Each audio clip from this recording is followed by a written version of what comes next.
Pues continuamos el tramo final de la jornada de hoy, después de las 3 mesas de debate, y ya para cerrar definitivamente tendremos también una sesión de conclusiones.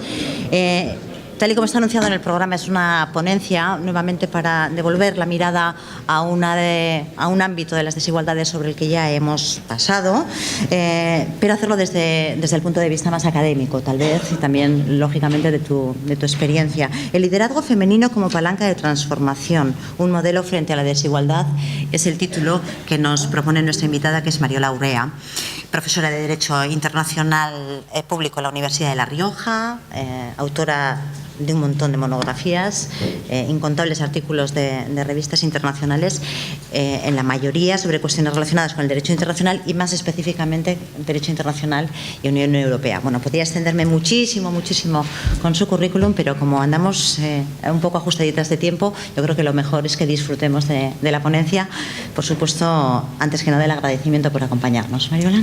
Eskerrik asko, muchísimas gracias por esta amable presentación y muchísimas gracias sobre todo a quienes hacen posible este foro de encuentro, de reflexión, en esta ocasión sobre las desigualdades del siglo XXI, y que han considerado oportuno que hoy les acompañe. Así que al presidente del Consejo Superior de Cooperativas de Euskadi, también a la presidenta de la Confederación de Cooperativas de Euskadi. Para mí es un placer unirme a este foro por primera vez, y debo decir que la mañana está siendo, al menos en lo personal, extraordinariamente interesante y fructífera. Estoy disfrutando mucho con las reflexiones que hemos podido compartir.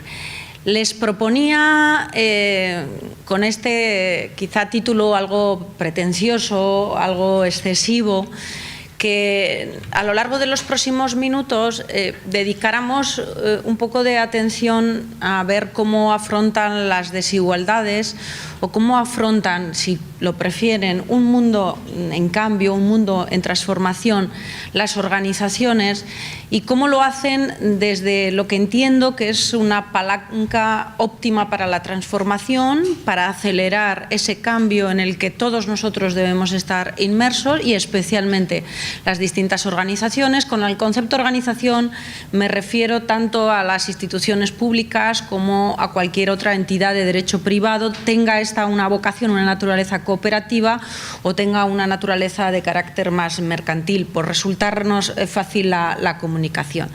Les decía cómo afrontan las organizaciones ese cambio en el marco de un mundo globalizado, en el marco de un mundo extraordinariamente cambiante, y en el marco de un mundo donde el factor tiempo también hace que las adaptaciones tengamos que abordarlas de una manera algo más rápida, algo más exigente de lo que en otros momentos históricos podíamos tomarnos tiempo para la reflexión, porque precisamente este factor incorporaba una dilación que ahora no se produce. Y en ese contexto creo que liderazgo, entendiendo el liderazgo como ese conjunto de rasgos, de aptitudes, de actitudes que podemos estar de acuerdo que son positivas y además óptimas para que concurran en la persona o grupo de personas que lideran una organización,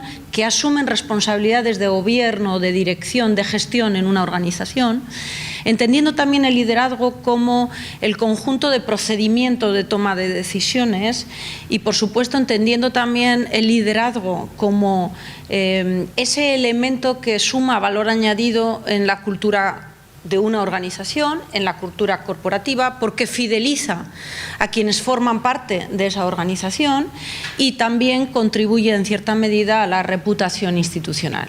Ese concepto de liderazgo en esas 3 vertientes, lo que afecta a las actitudes de la persona o grupo de personas que lidera la organización o que asume responsabilidades de gobierno en la organización, que motiva, que inspira, que toma decisiones y que en un momento determinado las tiene que imponer, llegado el caso.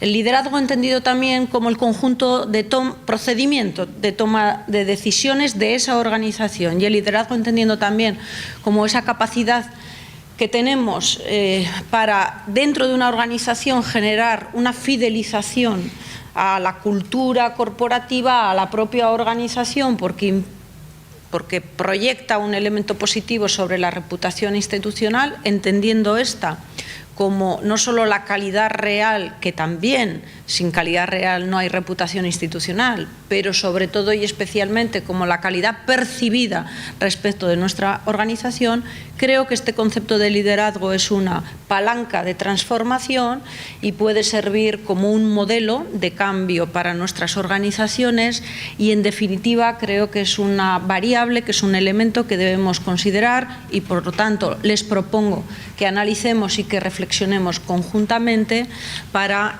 afrontar las desigualdades, pero yo diría los desafíos del siglo XXI, los retos a los que las organizaciones y las personas tenemos que enfrentarnos.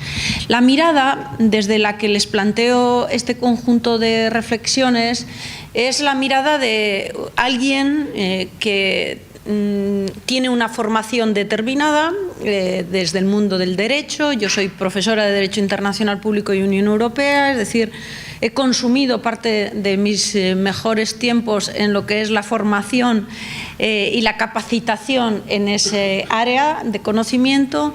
Me doctoré en Derecho y de ahí he invertido mucho tiempo en lo que es la actividad académica, entendiendo por ella la parte de docencia y la parte de investigación. Mi aproximación, por lo tanto, está condicionada por esta variable de la formación que comparto con ustedes y a la que hacía mención la persona que me ha presentado. Pero también a esta mirada puramente académica debo incorporar una experiencia de gestión, una experiencia en lo que es el ámbito de toma de decisiones, en lo que es la participación de un órgano directivo, en este caso en una organización peculiar como es la universidad. Por lo tanto, estas dos variables, la parte de formación jurídica y formación académica investigadora, unida a la experiencia de gestión en una organización pública y en una organización, podríamos decir, peculiar. No creo que más peculiar que cualquier otra organización, pero con los rasgos que viene definido por la universidad, una organización cuya misión viene predeterminada por una ley, con unos recursos económicos que vienen determinados por el derecho público y también con unos condicionantes en todo lo que tiene que ver con el proceso de selección de nuestros recursos humanos, que viene también muy predeterminado por el marco jurídico. Es decir, con estas connotaciones que alguno podrá decir o alguna podrá señalar son limitaciones, bueno, son llamémoslo como quieran, no vamos a entrar en ese debate, les propongo las reflexiones que a continuación les voy a hacer. Es decir, algunas son extraídas de la lectura, como puede ser, como es todos los trabajos académicos, de la investigación, pero también puedo señalar que lo he testado estas reflexiones puramente académicas con lo que es la práctica diaria de lo que es un puesto directivo en el ámbito de una universidad. Y quiero insistir en este elemento porque la mirada condiciona seguramente las conclusiones, pero además para enlazarlo con lo que nos une a ustedes como expertos y encargados de gestionar y de trabajar o de además dirigir una cooperativa, y a los universitarios. Porque después de compartir con ustedes una mañana completa, uno, además del tiempo también que uno le ha dedicado a averiguar y a profundizar un poquito más sobre el mundo cooperativo, que hasta que ustedes no me invitaron a este foro, debo decir que más allá de conocer las experiencias exitosas de este mundo en el ámbito de Euskadi, la verdad es que nunca había sido objeto de mi curiosidad, ni siquiera objeto de mi estudio. Pero he llegado a la conclusión, y esto es lo que quiero, a este punto quiero llegar, que no es tan distinto el mundo cooperativo y el mundo de la universidad pública. Algunas de las rasgos que definen el mundo cooperativo, que les definen a sus organizaciones, son muy parecidas a los rasgos que definen a una universidad pública. Esos rasgos, que voy a compartir ahora con ustedes, a ver si llegamos a un acuerdo, esos rasgos son, a mi juicio, fortalezas. Son elementos que podríamos señalar que son valores y que además estamos, quienes pertenecemos a estas organizaciones, orgullosos de compartir estos valores. Pero también tenemos algunas debilidades, sobre todo lo que tiene que ver en ocasiones con el proceso de toma de decisiones, en todo lo que tiene que ver a veces con el alineamiento de objetivos e intereses entre cada uno de los propietarios de esa cooperativa, cada uno de los científicos, académicos, investigadores que forman parte de la universidad y esos objetivos o intereses que en un momento determinado la organización, entendiendo la organización como la superestructura, puede en un momento determinado necesitar fijar, y vuelvo aquí a la variante tiempo, en un tiempo razonable. Y a veces los procesos de toma de decisiones en organizaciones democráticas, como puede ser la universidad pública y como puede ser una cooperativa, esos tiempos no están bien acomodados a las exigencias del sistema actual. Por eso creo que los modelos, la universidad en la parte de gestión y la cooperativa en la parte de gestión, se parecen bastante. Miren, ustedes son propietarios, copropietarios, ustedes se sienten parte del proyecto, ustedes además son trabajadores, probablemente se sientan más trabajadores que propietarios, aunque participen en el proceso de toma de decisiones. Ustedes participan y además es un valor y un rasgo al que no están dispuestos a renunciar en el proceso de toma de decisiones de su organización. Pero una organización moderna, una organización eficiente, tiene que estar gestionada de una manera lo más profesionalizada posible. Y por lo tanto, muchos de ustedes, además de trabajadores y además de propietarios, son gestores. Usted formulaba esa pregunta. ¿Y cómo formamos, cómo capacitamos a esos gestores que tienen que hacer labores directivas, que tienen que someter el conjunto de decisiones a un procedimiento lo más profesional posible si la extracción de esos gestores no vienen de una escuela de negocios? Y no estoy pretendiendo decir que solo los líderes y los responsables más exitosos proceden y deban proceder necesariamente de una escuela de negocios, pero está claro que ahí tienen una formación y una capacitación. Sí, insisto, el extracto viene del trabajador y propietario. Es que esto es lo que nos pasa en las universidades.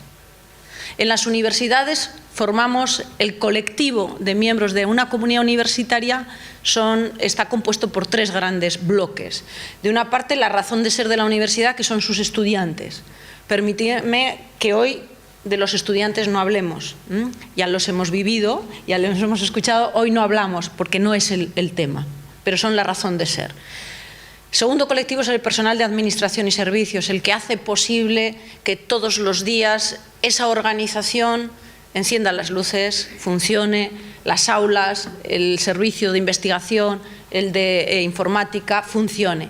Permítanme, siendo un elemento instrumental pero imprescindible para el buen funcionamiento de una universidad, que hoy no le dediquemos tiempo ahí. Y nos centramos en el núcleo duro, en la esencia de la comunidad universitaria, sin sus profesores, entendiendo por tales los docentes con capacidad investigadora. Docencia más investigación son las dos grandes funciones de la universidad, junto con la transferencia del conocimiento al sector productivo. Bien, si nos centramos en ese colectivo está formado, está seleccionado para hacer esa doble misión que nos impone la ley, que nos ofrece también la ley, no vean en lo de la imposición un elemento negativo, docencia e investigador. Pero resulta que en el ámbito universidad cada uno se siente propietario de su propio proyecto, vital y profesional. Porque la universidad pública no tiene herramientas para hacerle a un profesor, en principio, luego habremos matices, no tiene herramientas para imponerle a un profesor una línea de investigación. Su proyecto investigador lo define cada investigador, porque se siente dueño, propietario de su proyecto. Y esta es una de las grandes virtudes de la universidad, porque nadie puede investigar en aquello que no le apasione. La investigación es un ejercicio muy sacrificado, es una acción muy vocacional. Solo uno investiga en aquello que le apasiona. ¿Cómo armonizamos que la pasión de uno, más la pasión de otro, más la de otro, más la de otro, y así hasta llegar a todo el colectivo de PDI, se alinee con las líneas estratégicas que debe definir decidir y ejecutar una organización como la universidad pública a la que le van a pedir resultados la sociedad porque la financia, los responsables políticos porque en ocasiones creen que el presupuesto es suyo y en todo caso la sociedad porque quiere tener las mejores universidades como palancas de transformación para el desarrollo social. Esa es una debilidad y a la vez una fortaleza, y creo que podemos decir que nos acerca bastante. No sé si han visto en mi reflexión alguna problemática común con las cooperativas. Pero hay más. Es que de ese colectivo al que me he mencionado debemos elegir a nuestros jefes, debemos elegir a quienes nos gobiernan en la universidad, debemos elegir a nuestros líderes, a quienes durante un tiempo van a renunciar a la vocación docente e investigadora para dirigir esa institución. Y la pregunta es, ¿pero están formados para ello? ¿Tienen capacitación en materia gerencial, digámoslo así de una manera simplificada? ¿Tienen las habilidades, las capacidades, las actitudes y aptitudes que podemos estar de acuerdo en la comunidad científica que son interesantes para un líder? ¿Tienen esa capacidad para motivar, para impulsar cambios, para empatizar con las personas a las que van a dirigir, en definitiva? ¿Saben de presupuestos? ¿Saben de procedimientos? Porque en principio no han sido formados para ellos. Pero es que uno de los valores de la Universidad Pública Española, mientras no cambien, mientras no acordemos que queremos otro modelo, que discusiones y reflexiones sobre esto existen. Y hay trabajos en esta línea e intentos políticos en ocasiones de cambiar el modelo. ¿Tiene visos y tiene sentido este modelo? Creo que esto también les pasa a ustedes, porque esos líderes, esos gestores salen de un colectivo que en principio no está preparado para eso, o sí, pero desde luego el sistema no le da esa formación. Los que estén formados es porque tienen curiosidad, porque quizá les gusta esa rama universitaria, que es la gestión universitaria, y han profundizado, no porque el modelo y el sistema les provoque, les coloque en esa situación. Y es que hay más. No sé si en la cooperativa pasa igual, pero es que en la universidad el mandato para dirigirnos es de 4 años. Participamos todos, es un sistema de elección. Nosotros tenemos la fortuna de elegir al jefe. Cuando no nos gusta lo cambiamos. Y el jefe o jefa vuelve al origen y vuelve a interactuar con sus compañeros, los que le votaron, y a los que, respecto de los que tomó decisiones, acertadas o no acertadas. Y como el responsable político de la universidad, su extracción es la que les cuento, tiene un periodo para gestionar, para liderar, pero sabe que tiene que volver, tiene muchos incentivos para no arriesgar o para no sancionar. En una organización seria,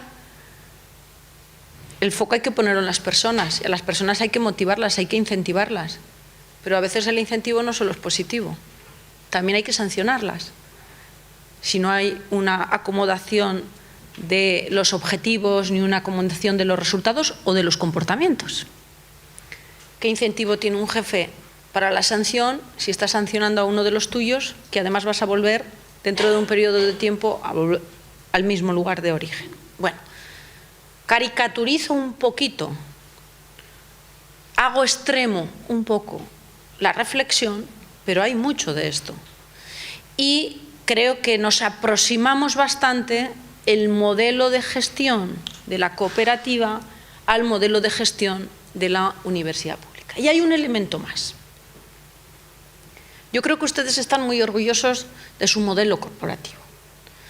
Aunque tenga debilidades, aunque tenga margen para la mejora, están orgullosos de que el modelo funciona.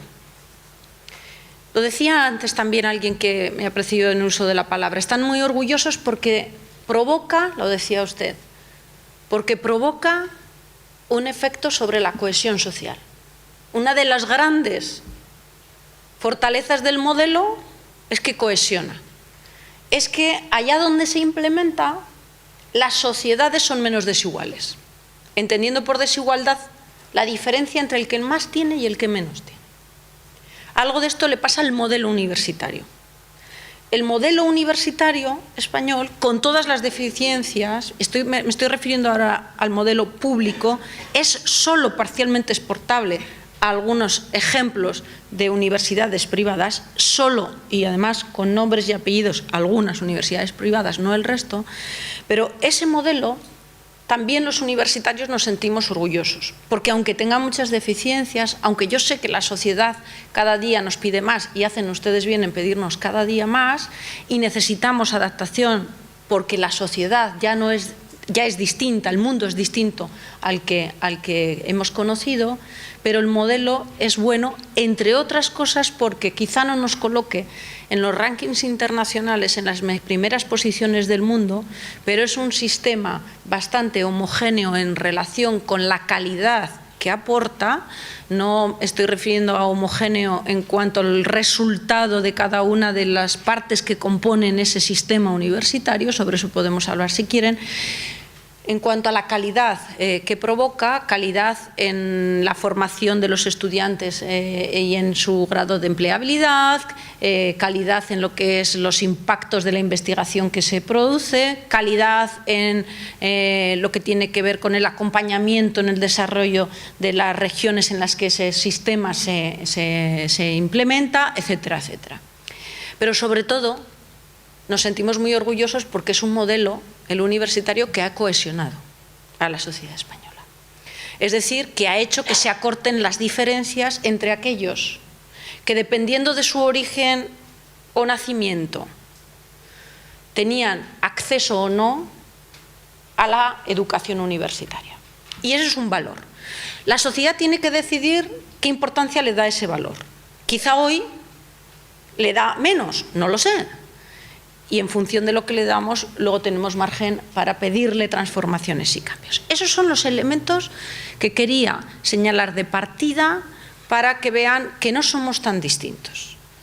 Y los elementos que condicionan también la gestión de nuestras organizaciones y la gestión del cambio en nuestras organizaciones, a partir de esas variables de liderazgo que he señalado.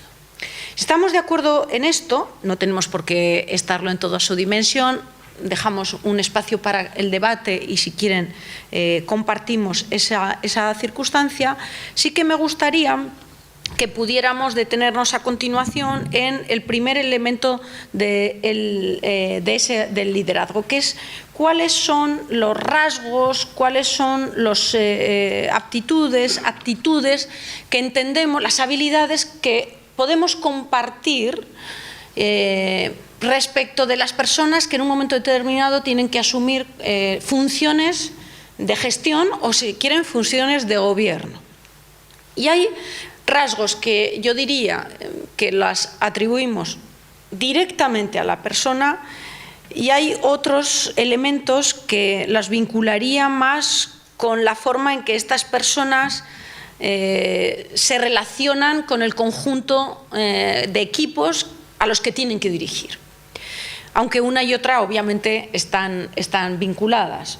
Uno se comporta de una determinada manera en su acción de liderazgo, en su competencia en el gobierno de una organización, en función de si en él concurren una serie de habilidades que en un momento determinado podemos decir que son positivas para afrontar esa función. Porque la cuestión del liderazgo cambia de la misma manera que cambia la sociedad. En un momento determinado los liderazgos jerárquicos, autoritarios, eran los liderazgos aceptados.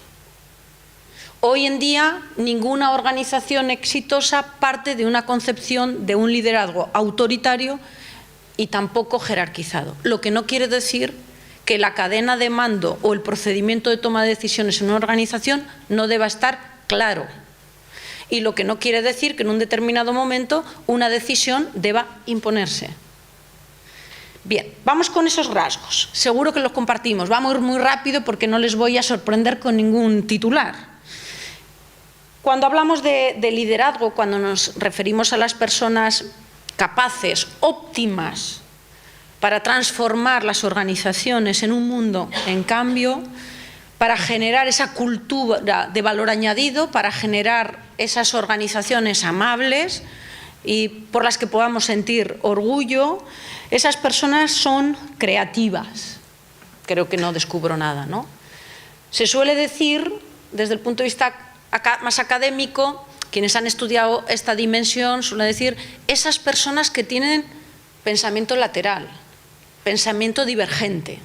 Es decir, esas personas que tienen una habilidad especial para analizar los problemas sin someterse a ciertos convencionalismos, a abrir perspectivas, a abrir líneas de análisis originales. El pensamiento lateral o pensamiento divergente se entrena. No es algo con lo que uno nace, se entrena. Y por lo tanto, casi todos podemos ser personas creativas. Lo que no podemos ser personas creativas de 9 a 3 o de 18 a 40 años. Esto tiene que ser 7 días, 24 horas. Un líder tiene capacidad para anticiparse, ve lo que otros no ven. Eso es lo que le permite planificar. Es la diferencia entre el gestor, que resuelve los problemas del día a día, y el que tiene esa capacidad para imaginarse la organización dentro de 10 años. Y en consecuencia adopta las decisiones hoy que hace que se anticipe ese futuro que ha imaginado. En ocasiones el equipo no le sigue, porque no todo el mundo ve lo que otros ven. Es verdad que esa es una habilidad, la de la capacidad de anticipar, que tiene que combinar el líder con esa necesidad de, en ocasiones, darle tiempo a la gente para que asuman los cambios. Un líder inspira. Para inspirar, una de las herramientas más útiles y para motivar es la comunicación. Una organización fuerte, robusta, una organización de éxito es aquella que tiene una estructura comunicativa interna, vertical y horizontal, y externa óptima. Y yo no sé por qué, pero quizá en los últimos tiempos una de las debilidades más evidentes de las organizaciones es la comunicación. No sé si comparten la idea que hay quien cree que la comunicación es una pérdida de tiempo. Hay reuniones que son pérdidas de tiempo, muchas. Yo he asistido a muchísimas. Pero comunicar bien, con un protocolo, de acuerdo a una metodología, no hablar. Hablar es una cosa, comunicar es otra. Es uno de los tiempos mejor invertidos. Entre otras cosas porque fidelizas, entre otras cosas porque haces que el equipo de personas que trabaja contigo entiendan claramente las 3 grandes preguntas o las 3 grandes razones de ser, de pertenecer a una organización. ¿Qué hacemos? ¿Por qué lo hacemos? ¿Y cómo lo vamos a hacer? Sin la herramienta de la comunicación, un líder no puede ni inspirar ni motivar. Puede atraer, incluso seducir, pero se dará la vuelta y nadie le seguirá. Solo te sigue aquel que entiende a dónde le quieres conducir.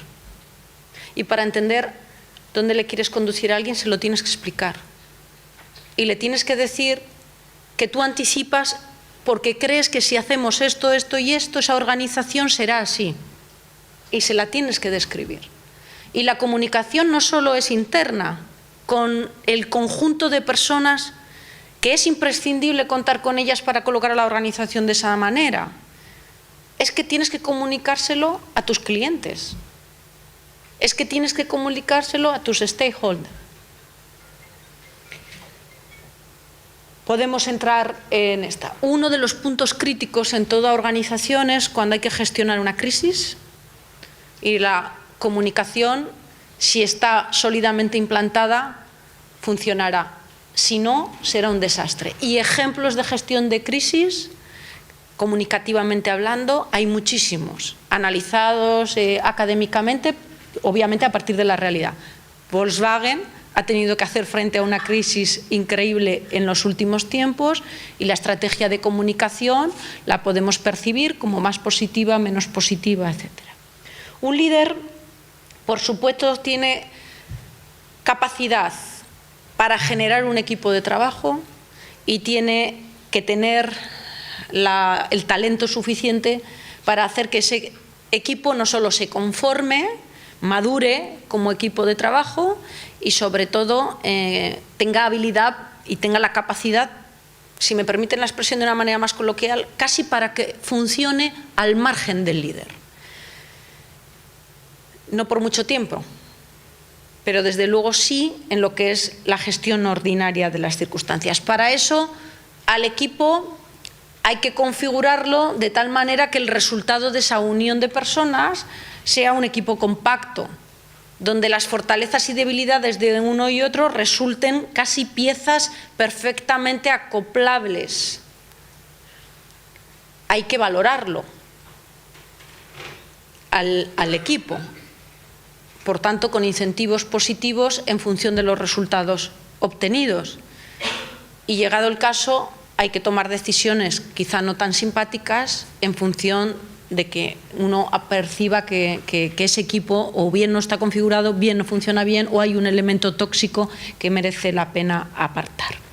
Sobre los incentivos positivos y los no positivos hay toda una categorización que podemos centrarnos, si quieren, si les interesa, especialmente en el debate. Al equipo, por supuesto, hay que exigirle, un buen líder exige en función de las capacidades, en función de los objetivos que se le ha fijado, objetivos que tienen que ser razonables, que tienen que ser, cuya consecución tiene que ser factibles. Un mal líder es aquel que pone objetivos que sabe a ciencia cierta que no van a ser nunca, porque es materialmente imposible logrados, y que a continuación sanciona o no reconoce el trabajo cuando sabe que hay una falta de acomodación de lo que es la expectativa creada a la realidad. Y en el fondo, un líder, y permítanme que acabe en este relato con una palabra, un rasgo que es controvertido, porque quizá la palabra está cargada de valor negativo en nuestro lenguaje. Un líder tiene que ser ambicioso. Sé que la palabra ambición tiene esos elementos negativos, y a veces cuando queremos despreciar o desprestigiar a una persona decimos es ambicioso, sobre todo lo decimos es ambiciosa, volviendo al debate de género. Ambicioso, utilizo esta palabra desde esa perspectiva de superación. Un líder no es líder si es conformista. No podemos colocar al margen de nuestra organización a alguien conservador. Y no estoy haciendo una valoración en términos ideológicos. Estoy hablando en términos de aspiración. Tiene que ser ambicioso. Y esa ambición tiene que trasladarla a los equipos, a las personas. Solo las organizaciones de éxito son las organizaciones que mejoran, las organizaciones que hacen mejor las cosas todos los días y que desde esa posición de camino constante hacia la excelencia, entendiendo la excelencia como desde un punto de vista de hacer bien tu trabajo todos los días y a poder ser cada día un poquito mejor, desde ese posicionamiento es el que estoy hablando de liderazgo. Con esos elementos clave, el líder debe ocuparse del cumplimiento de objetivos, el líder debe fijarlos y debe hacer el cumplimiento, la evaluación del cumplimiento de esos objetivos. No debe tener ni miedo ni prevención a un ajuste en función de lo que la realidad demanda, porque eso le fortalecerá en los términos de un líder realista, pero también debe ocuparse del elemento personal del equipo, del grupo de equipos. Aquí las teorías modernas del liderazgo ponen el acento, seguramente por el efecto péndulo, porque venimos de un liderazgo autoritario jerárquico, ahora ponen las teorías el acento todo el rato en ese líder humano, en ese líder empático, en ese líder que se preocupa por las cuestiones emocionales y personales de su equipo de trabajo. Bueno, esto es imprescindible para un ejercicio de liderazgo transformador actual, pero no solo, un líder no es tu amigo. Un líder es alguien que sabe que ocupándose del aspecto personal de los equipos es la mejor forma de tener un equipo a pleno rendimiento. Hay una concepción, si quieren, utilitaria de la idea y una concepción de que en las organizaciones, si todos trabajamos con pleno rendimiento, si todos trabajamos convencidos de compartir objetivos y todos trabajamos dando lo mejor de cada uno de nosotros, pues qué duda cabe que todos ganamos, win-win. Bien, pero insisto, el líder no es un amigo, el líder no es alguien que solo te pregunta todos los días qué tal tu hijo. Bueno, mi hijo bien, pero aquí estamos también con los objetivos, porque también hay ese líder paternalista, precisamente porque lo que les digo del efecto péndulo. Bien, y no me voy a detener porque se nos iría el tiempo, pero en ese ejercicio de liderazgo y en esa relación con los equipos y con las personas hemos superado esos modelos agresivos, hemos superado o debemos superar las organizaciones modernas y que caminen al éxito, esos modelos de relación basados simplemente en la imposición y, como decía, una de las bases es la comunicación y una de las bases es también la idea de que los equipos de trabajo tengan vías naturales de hacer llegar su opinión, por supuesto, y sus propuestas a quien tiene la capacidad en último extremo de tomar decisiones y que sienta que esas vías no solo son formales, sino que son vías que en un momento determinado pueden dar su resultado. Es la única manera de tener un equipo comprometido y es la única manera de realmente de tener un equipo trabajando en la misma línea, alineado con los objetivos de la empresa. Les decía que inicialmente que el liderazgo no solo entendía ese liderazgo transformativo, no solo desde un repaso por los rasgos propios de quien asume las posiciones directivas, sino también quería hacer una mención al liderazgo desde un punto de vista del proceso de toma de decisiones. Uno de los elementos claves de una organización es si tiene bien ordenada, si tiene bien sistematizada, si tiene bien estructurada o procedimentalizada, si quieren, el proceso de toma de decisiones. Y aquí las preguntas de quién toma la decisión X y cómo se toma esa decisión, con qué procedimiento, son claves. Una organización bien articulada es la que tiene de forma clara posibilidades de respuesta rápida a estas dos preguntas. Cuando digo quién toma las decisiones en una organización, no me estoy refiriendo solo y exclusivamente a las decisiones que en un momento determinado pueden ser decisiones que toma alguien con nombre y apellidos, que también. Tampoco vamos a desterrar esa concepción de la idea de que en una organización hay algunas decisiones que las toma alguien con nombre y apellidos. Entendiendo aquí la metáfora de alguien con nombres y apellidos, que son decisiones que las toma el que jerárquicamente está dentro de la pirámide sentado en el vértice, por muy colaborativas que seamos las organizaciones. La universidad, que es por no detenerme en la suya, por poner la mía, la universidad, que es un entorno de participación, que es un entorno democrático, que es un entorno colegiado, porque con los académicos hemos topado y a los académicos no nos gusta más que reflexionar y además participar en el toma de decisiones. Hay decisiones que las toma el rector. Hay decisiones que en último extremo tienen que asumirlas quien tiene la representación legal e institucional de esa institución. Lo hará después de un periodo de reflexión, lo hará después de un proceso participativo, lo hará después de recabar los informes o las opiniones técnicas adecuadas, pero en un último extremo alguien la toma. Lo que está claramente, lo que las organizaciones exigentes y responsables deben identificar claramente cuáles son esas decisiones que en último extremo las toma ese órgano, aunque sea de naturaleza individual. Por supuesto, las decisiones colegiadas, sobre todo en organizaciones de las peculiaridades que estamos comentando, la universidad, por poner en primera persona, pero también a las que ustedes representan o en las que ustedes trabajan. Ojo, porque las decisiones colegiadas no quiere decir que, como lo tomamos todos o el conjunto de personas que estamos en un órgano determinado, nadie se hace responsable de nada. Y este es un elemento, nadie se hace responsable de nada, quiero decir, nadie se hace responsable en último extremo de por qué se ha llegado a esa decisión y, lo que es más importante, nadie se hace responsable de la ejecución de esa decisión, que es uno de los elementos que en ocasiones falla en el sistema, la ejecución.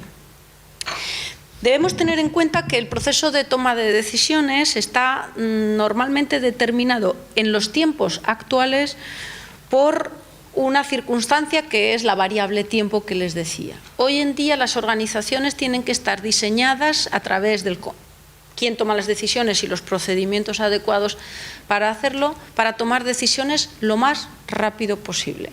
Y en algunos casos habrá tiempo para la reflexión y habrá tiempo para la participación y la deliberación, y en otras ocasiones no. Y tenemos que acomodar nuestros órganos de gobierno a esta realidad social con la que nos ha tocado vivir. Esto no es el siglo XVI, esto es el siglo XXI. Y en ocasiones nuestros procedimientos deliberativos participativos, que son virtuosos, que aportan valores de los que nos sentimos orgullosos, impiden que nos acomodemos, que nuestras respuestas lleguen a tiempo de lo que demanda la sociedad. Y no podemos renunciar a esto, no podemos conformarnos con esto. A veces el proceso de toma de decisiones está marcado también por la información de la que disponemos. Y este es un ejercicio, no sé si les pasa a ustedes, pero en la universidad, que somos académicos, que somos reflexivos por naturaleza, que el sistema de entrenamiento, de pensamiento que tenemos es el de la reflexión y el de la acumulación de información, a veces hay que tomar decisiones con información imperfecta o con información contaminada, o con información que procede de grupos de interés. Esto no nos pasa solo a nosotros, esto le pasa a cualquier organización. Lo que ocurre es que otras organizaciones lo resuelven mejor. Nosotros tenemos que saber, y esto es una máxima que yo comparto con el equipo de personas que trabajan conmigo ahora en esa labor que les decía que hago de gerencial, en esa labor de gobierno. Una no decisión es más costosa que una decisión resultado de una información imperfecta. Hoy, en este mundo, se castiga más la no decisión, aunque parezca lo contrario, que una decisión, aunque sea imperfecta. Genera mucha inseguridad tomar decisiones sabiendo que la información de la que se dispone no es completa. Bueno, la capacidad de planificar, la capacidad de anticiparse, también permite mitigar riesgos. También valora el líder y el equipo el riesgo que queda sabiéndose que esa decisión está tomada con información imperfecta. Y la respuesta es si ese riesgo es asumible o no. Si no es asumible, no se toma. Si es asumible, se toma la decisión. Y acabo, porque creo que me estoy extendiendo un poquito más del tiempo, con esa otra parte que les decía de liderazgo que tiene que ver con la cultura corporativa. Como ya ha habido muchos margen para la reflexión, acabo prácticamente con dos frases. La cultura corporativa habla de la identidad de nuestra organización, habla de quiénes somos, habla de qué queremos ser, quiénes somos, qué somos, perdón, pero también qué queremos ser en el futuro, porque es que las cosas cambian. Y creo que algunas de las intervenciones de esta mañana tenían que ver con esto, ¿no? Si hay o no hay un modelo de cultura corporativa de las cooperativas, si este modelo es sostenible, si este modelo requiere adaptación, si este modelo está sufriendo adaptación, si la verbalización de cada una de las cooperativas se acomoda o no se acomoda a esa cultura o a ese modelo originario, o vemos ramas o vemos aspectos de especificidad que han aportado valor añadido, que han aportado innovación. Esa cultura corporativa esa identidad debe ser compartida por el conjunto de personas que conforman esa organización. Desde el líder, entendiendo aquí, simplificando aquí el liderazgo en alguien que tenga la máxima representación, hasta el trabajador o la persona que se incorpora a esa organización, digámoslo de forma sencilla pero con absoluto respeto, con las competencias más sencillas, de uno a otro. Yo suelo repetir también en la universidad, miren, al rector casi nadie que va a la universidad lo ve, pero a la persona que abre la puerta, a la persona que ofrece la primera información, con esa persona contacta todo el que pasa por la universidad. Hay que poner más atención en la cultura corporativa y en el valor de la identidad que esa persona tiene de pertenencia a esa organización en el ujier que en el rector. Porque el riesgo de que quien visite la universidad se vaya con una percepción negativa de la misma depende de cómo le atienda seguramente la persona que se ha encontrado por primera vez con él. Yo no sé si les pasa a ustedes en su organización. ¿Cómo creamos esa identidad? ¿Cómo fidelizamos? Con lo que decíamos antes, aprovechando las herramientas de comunicación, invirtiendo tiempo en explicar qué somos, qué hacemos, cómo lo hacemos y por qué lo hacemos. Y se lo tenemos que explicar a todos y cada uno de los que formamos parte. Valores, por supuesto, que ayudan a conformar esa fidelización de cultura corporativa, a hacer que todos los que formamos parte de una organización nos sintamos orgullosos de pertenecer a ella, y todo eso proyectará esa reputación institucional que todos buscamos. Una reputación institucional que cuesta mucho labrarse y que se puede perder en cualquier momento. Y esa es la fragilidad de las organizaciones de hoy. Y esa fragilidad la da vivir en una sociedad plenamente comunicada. Miren, si hoy mi conferencia hubiera sido un desastre, hace unos años solo se hubieran enterado ustedes. Si hoy mi conferencia no ha estado a la expectativa de quienes han organizado este evento y quienes me han invitado, lo conocen los que están aquí y los que nos están viendo por streaming o los que nos están siguiendo por las redes sociales. La reputación institucional, que la hacemos todos en las organizaciones, es uno de los valores más importantes y más frágiles que tiene una organización. Y depende no solo del líder, sino de ese liderazgo cooperativo y transformador del que he tratado de ofrecerles algunas reflexiones, con el deseo no de haber dicho grandes afirmaciones, sino de haber generado seguramente elementos para el debate que espero compartir con todos ustedes. Muchísimas gracias por su atención.